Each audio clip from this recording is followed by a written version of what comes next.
Welcome to Florence, a city famous for Renaissance art, incredible food, and beautiful architecture. But the first time I visited, I got it wrong. I saw the landmarks, took the photos, and moved on way too quickly. So this time, I want to get Florence right. Slow down, explore properly, and just find the best places in Florence to eat, sip, and explore. Good morning, my loves. It is a truly beautiful day here in Florence. It's absolutely gorgeous, and we have nothing but time to explore this city. So I thought we could get started nice and easy.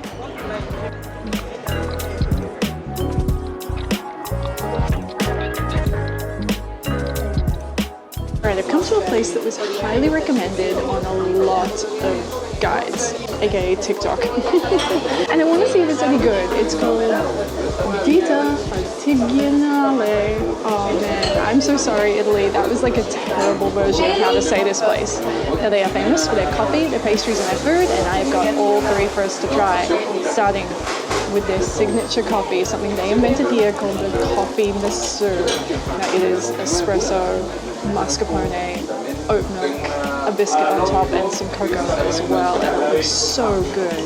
Now, this was cheap. It was around €7, but I mean, when in Italy.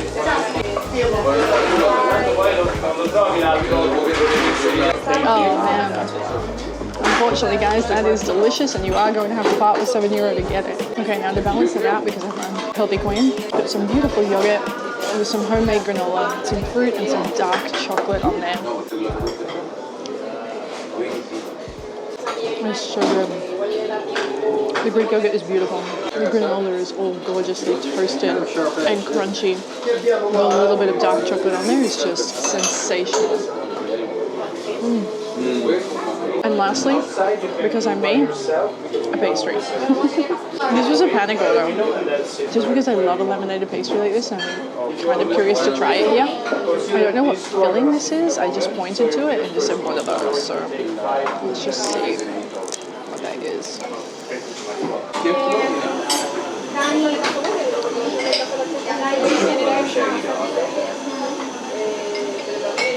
Really, really, really, really, really good.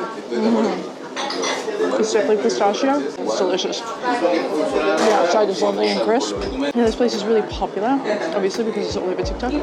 So there was a little bit of a waiting time when I got here. I had to come inside, talk to the barista, give them my name. They wrote it down. I think I went for about 15 minutes, and then I had the table. I have to tell you, I love to queue for food. This was worth it. And the coffee masseur is a must try.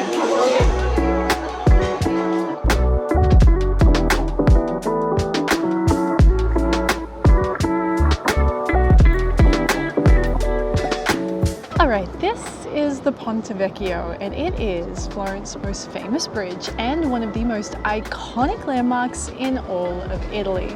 Now, the bridge dates back to the 1300s, and it was originally home to butchers and fishmongers. But by the 1500s, the Medici family decided the smell was a bit too much, so they were replaced with goldsmiths and jewelers, and that tradition still survives today. What I find really interesting about this spot, other than how beautiful it is that it is one of the only bridges to have survived World War II, and allegedly that was under direct orders from Hitler himself. Now, this is the sunset spot. This is where you want to come when the light gets all gooey and golden, and you can sit up here with a drink and just enjoy how beautiful it is.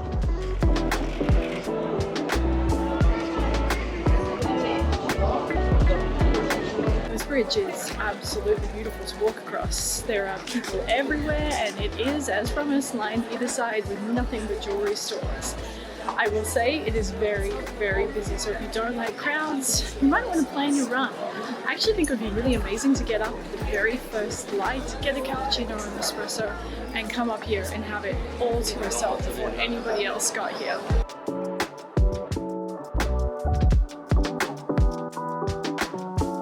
Now, there are two very famous spots that you are supposed to visit when you come to Florence, and we're going to check them out a little bit later, because right now I'm gonna be selfish. There is something that is here for a limited time. It's something I love, and it's something that's gonna make me very happy.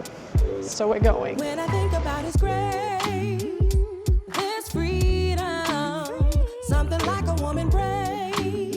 We've made our way here to Palazzo Strozzi to see the Mark Rothko exhibition.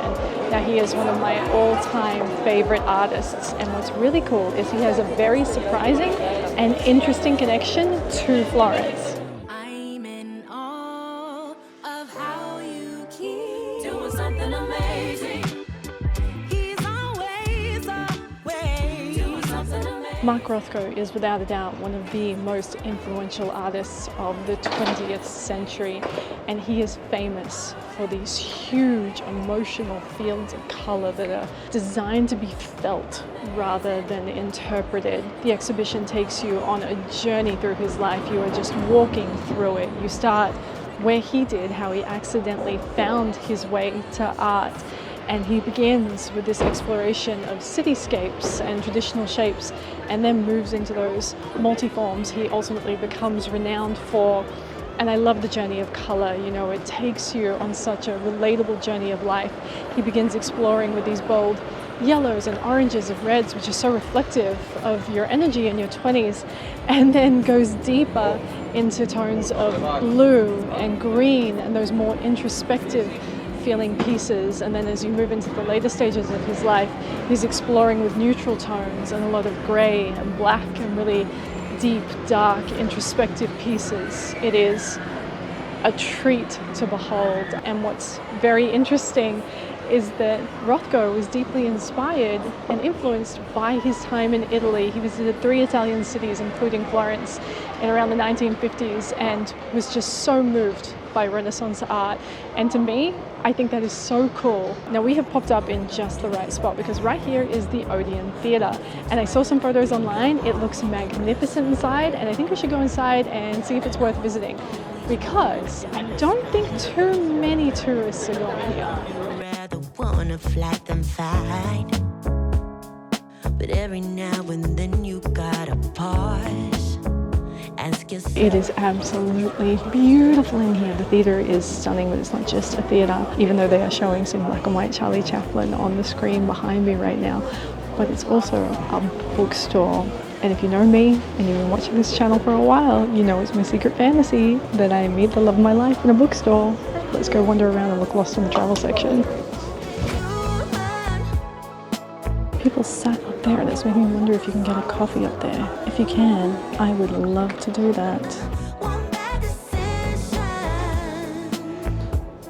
I'm running out of Wow, wow, wow, wow. Okay, so no cafe, but they do have tables and chairs set up. They're all full. I can't get a seat, but you could absolutely come in here just with like a bottle of water or something like that. Maybe sneak a cookie out of your bag and sit there and watch black and white Charlie Chaplin and just enjoy it. It is stunning in there, and this has been an unexpected highlight for me. I'm very happy. I love it in here. It's so beautiful. Now, who wants to get married? Behind me is the Duomo di Firenze. Now it is probably the most famous building in all of Florence, one of the most famous in Italy, the most iconic landmark that people come here to see, and surprisingly, one of the most important buildings of the Renaissance.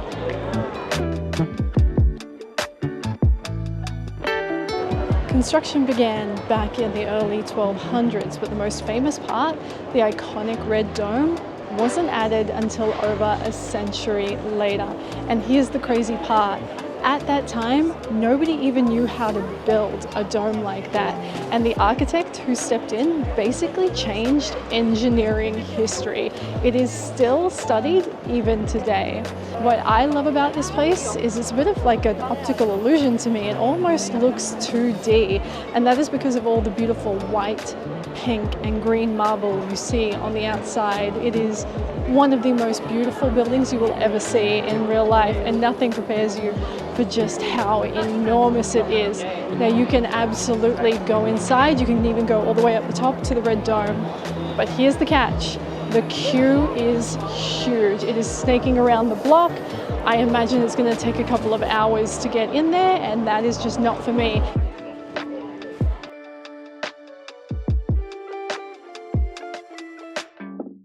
It is about 3:30 in the afternoon.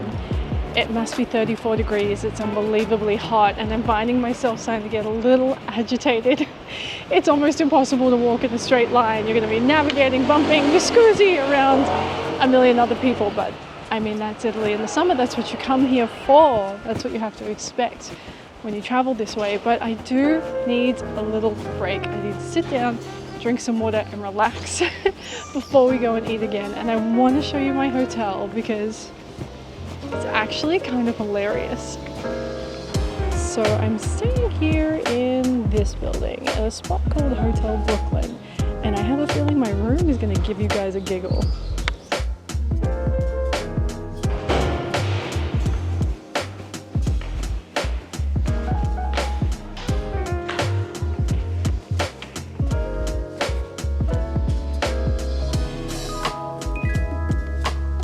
Okay, this room is tiny. I knew that before I booked it, but it's actually reach out and touch both sides of the walls at once tiny. I have done this before in Korea and Japan, and when I'm traveling by myself, this kind of thing is fine. I mean, it's in a prime location. It is a 1-minute walk from the train station where I arrived. It's in a beautiful neighborhood, and it was 300 Australian dollars for 2 nights, which in this kind of a spot in Italy in summer, that's good value. I mean, the bathroom looks really nice. It's a good size, it's fresh. Yes, this teeny tiny little room is giving hospital ever so slightly, but my favorite thing is out here. This balcony, this little private terrace of mine, yeah, this is the magic. I think without this, I would have just been feeling kind of depressed. But to be able to come out here and have all this space and look at how beautiful Tuscany is, I can make my peace with this.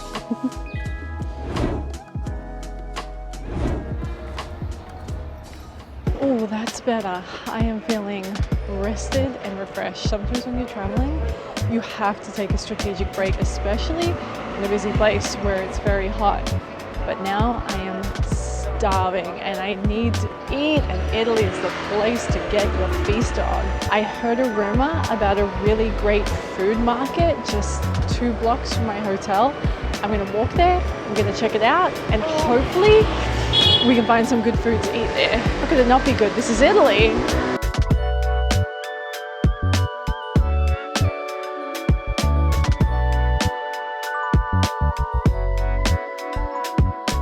So we're inside Il Mercato Centrale, and there is so much food in here and all different kinds of food. I'm feeling a little overwhelmed and I'm just little old me, so I can only eat so much, which is a shame. This would be an ideal situation to come with a group of people and just try a little bit of everything. Now my approach here is to start with a lap. I've made the mistake before, I've committed too early. You don't want to do that, you want to do a full lap. Oh my god, is that cannoli? No, wait, lap first. Pizzas. Oh my god, with the burrata. The gelati shop. Come on. Oh my days, look at all of these. Lotus biscotti. Are these some kind of tiramisus? Oh. Now, interestingly, I've seen a lot of places like this, especially in Florence, kind of sandwich shops.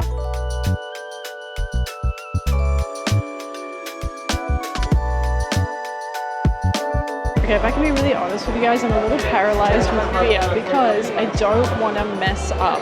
Italy is famous for food. What if I'm in the wrong place? What if I order the wrong thing? What if it's not good and I've wasted a meal, a valuable meal here in Italy on bad food? I don't know if this is the right thing to do or not, but I'm leaving without trying anything because I think we're in Italy. What are we doing eating at a food market indoors like that? I was looking at some of the pasta and I just don't know if it's like, it's fresh pasta, but I don't know if it's like handmade fresh by that guy. Do you know what I mean? Like it was there in like bags and stuff, and wouldn't I rather have something that was genuinely freshly handmade? And I kind of want to sit outside on the street somewhere. So yeah, I mean, it looks great, maybe better for lunch. God, I hope this is the right decision.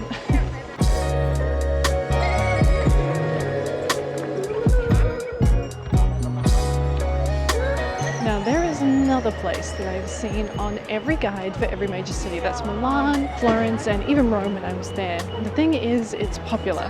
So I don't know if that means it's actually good and authentic or not. And usually there's a really big queue, but I figure we'll check it out and we'll just see. Maybe we can myth bust it.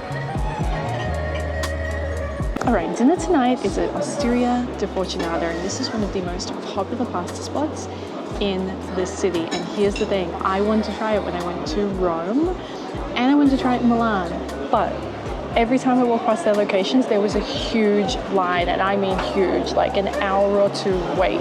Here I've shown up, it's like 6:15 in the evening, no line, plenty of empty tables. So I don't know if it's a Florence thing, I don't know if I've just gotten the timing right, but whatever it is, I'm very happy about it. Now what I love immediately is that when you walk up, there is a beautiful woman sitting in the window, hand making the pasta fresh. That's a good sign. I can also see through to the kitchen here. The chefs look very, very happy. Now I was overwhelmed for choice when I was looking at the menu, but this caught my eye. I have got their beautiful plump egg ravioli, which is just stuffed full of ricotta, lemon zest, and basil, and it comes with a tomato and basil sauce as well. They had like a sage butter option, but the tomato is calling my name. And you guys, this looks so good. I have been dreaming about ravioli all freaking day. What I love about this is it's just 4 big chunky boy rabs on this plate. Finally the time has come, Osteria da Fortunata. Are you hot fire or hot trash? We will find out in 1 second. Hot fire. Hot fire. Sound the alarm. Oh, that was beautiful.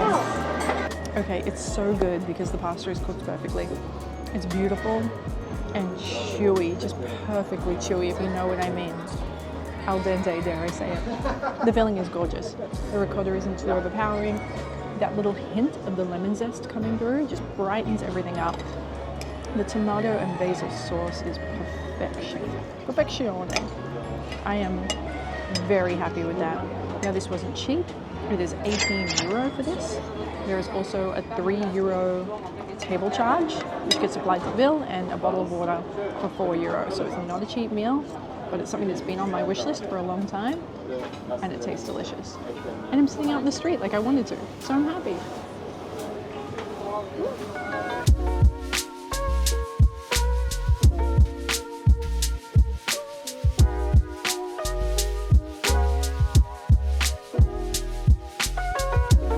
Good morning, guys, and welcome not only to my last day in Florence, but my last day in Italy, which means we absolutely have to make the most of today. And I've got the perfect thing.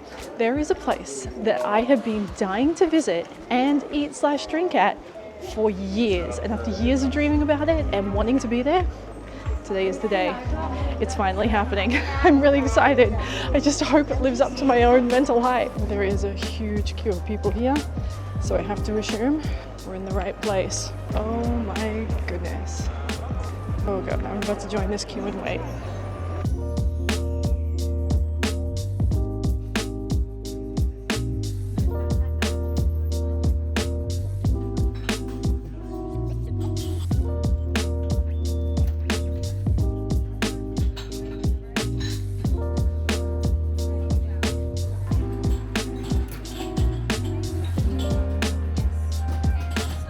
Okay, that was a lot. I got here at 10:35, is now 11:18, and I have only just gotten this thing. It seems me and every single tourist in Florence wants to try this thing. I hope it was worth the wait. I'm happy to be the guinea pig and find out if it was, or if it's hot fire or hot trash. I gotta go quick because it's melting and I waited so long for that. It's excellent. I'm almost upset to tell you guys how good that is. The wait wasn't horrific, is the thing. I would rather not wait, but it wasn't horrific. It moved relatively well. They're in there working as hard and as fast as they can, and honestly, it's delicious. The espresso is lovely. The coffee is amazing. Because I'm me, I got a croissant, which I ate half of because I was in that queue for so long. So let's just dunk that in there. That's an excellent idea. Now in terms of cost, this thing costs about 7 or 8 euros all up. They have different flavors, like a pistachio one, but I was just happy with this, the classic. Oh my god, it's so good. I'm sorry guys, but you are gonna have to join the queue for that. Is it the best? It's really good. Is it really worth it? Is it worth it to wait? I'm so sorry it is, yeah. You know, the first time I came to Florence, I was on one of those really big multi-day group tours.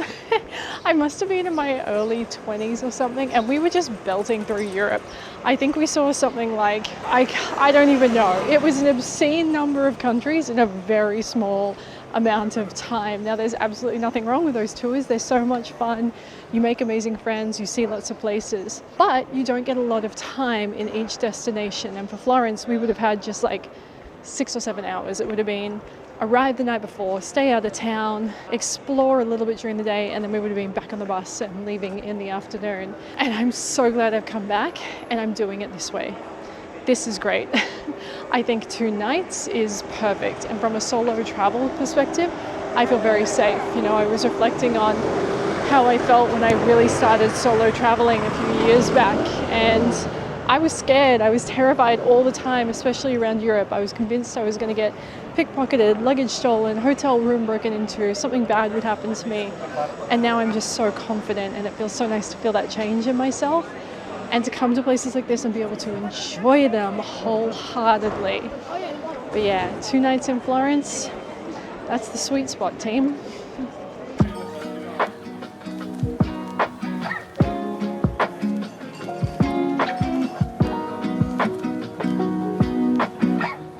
It is time for lunch, mi amores. And I have gone rogue. No more TikTok recommendations, not even a Google Maps recommendation. But I have walked past this place every single day, multiple times since I've been here, and I just really want to try it. It is called, oh gosh, I am sorry in advance, Italy. La prosciutteria, crudi e bollicini. So then this helps you get the pronunciation just right if you do that. Now the menu looked delicious. I really wanted to cram in some more Italian pasta before I leave Italy today. This is a beautiful fresh homemade pasta stuffed with pear and pecorino. And the sauce is just butter and thyme. Come on, come on. Let's eat.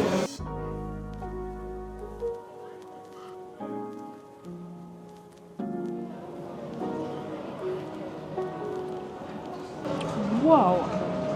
Right, I've never had a pasta like that. I've never had pear in a pasta. Pear pasta? Pasta in a pear? It's like a real tongue twister. I'm not 100% sure if I like it or not.